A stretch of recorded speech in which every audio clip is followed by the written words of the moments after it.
महिला दिनी सत्काराच्या बहाण्याने बोलावलं, तिला फूस लावून एका घरात आणलं आणि तिथं चक्क एका पोलीस कर्मचाऱ्यानेच बलात्कार केल्याचा धक्कादायक प्रकार समोर आलाय। स्वारगेटचं प्रकरण ताजं असतानाच महाराष्ट्र पुन्हा एकदा हादरलाय। बीडमध्ये नेमकं चाललंय तरी काय? कायद्याचे रक्षकच भक्षक बनायला लागले तर लोकांनी विश्वास ठेवावा तरी कोणावर, असा संतप्त सवाल आता विचारला जातोय। नेमकं हे प्रकरण कधी, कुठे, केव्हा घडलं? अत्याचार करणारा तो नराधम पोलीस कोण? त्याने पीडितेला आपल्या जाळ्यात कसं ओढलं? याचा सविस्तर आढावा या व्हिडिओतून घेणार आहोत।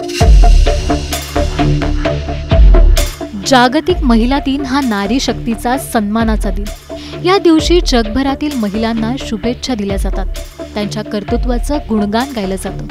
पण याच दिवशी सत्काराच्या बहाण्याने एका महिलेवर चक्क एका खाकी वर्दीत दडलेल्या राक्षसाने हात टाकलाय।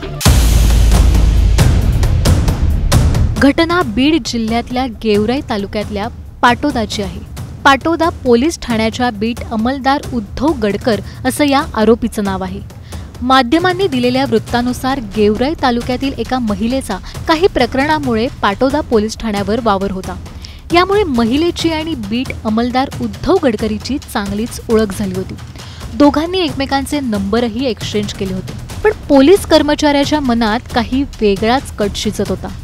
आरोपीने जाणीवपूर्वक महिलेशी जवळीक साधण्याचा प्रयत्न केला, तिचा विश्वास संपादन केला आणि महिला दिनानिमित्त सत्कार करायचं कारण देऊन महिलेला भेटायला बोलावून घेतलं।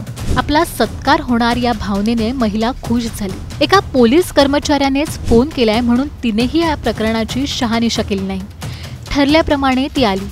आरोपी तिला फूस लावून पाटोड्यातील बँकेच्या शेजारीच एका घरात घेऊन गेला। ही संधी साधत तो नराधम तिच्यावर तुटून पडला, तिच्या देहाचे लचके तोडू लागला।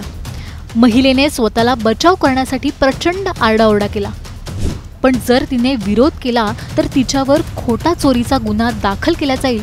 तिला अशी धमकी देऊन त्याने तिच्यावर बलात्कार केल्याचा आरोप आहे।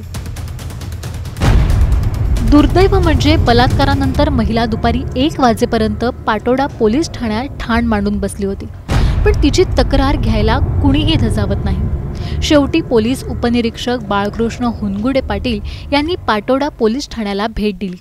त्यांनी झालेल्या सर्व प्रकाराबद्दल माहिती घेतली आणि त्यानंतर संध्याकाळी 6:30च्या सुमारास त्या महिलेला वैद्यकीय तपासणीसाठी बीडला पाठवण्यात आलं। संधी साधून बलात्कार करणाऱ्या या आरोपी विरोधात आता गुन्हा दाखल करण्यात आलाय। ज्या पोलीस स्टेशनमध्ये हा काम करत होता त्याच पोलीस स्टेशनच्या तुरुंगाची सध्या आरोपी हवा खातोय। या घटनेवरून पुन्हा एकदा महाराष्ट्र हादरलाय। बीडमध्ये एक प्रकरण शांत होतं न होतं तितक्यात दुसरं प्रकरण डोकं वर काढतं तरी कसं, असे प्रश्न आता विचारले जात आहेत। आरोपीचे आमदार सुरेश धस यांच्याबरोबरचे फोटो असल्याचं समोर आले, त्यामुळे आता या प्रकरणालाही राजकीय वळण मिळतं का, असे प्रश्न विचारले जात आहेत। स्वारगेट नंतर जोगेश्वरी सामूहिक बलात्कार आणि त्यानंतर बीडमध्ये कायद्याच्या रक्षकाने महिलेवर टाकलेला हात।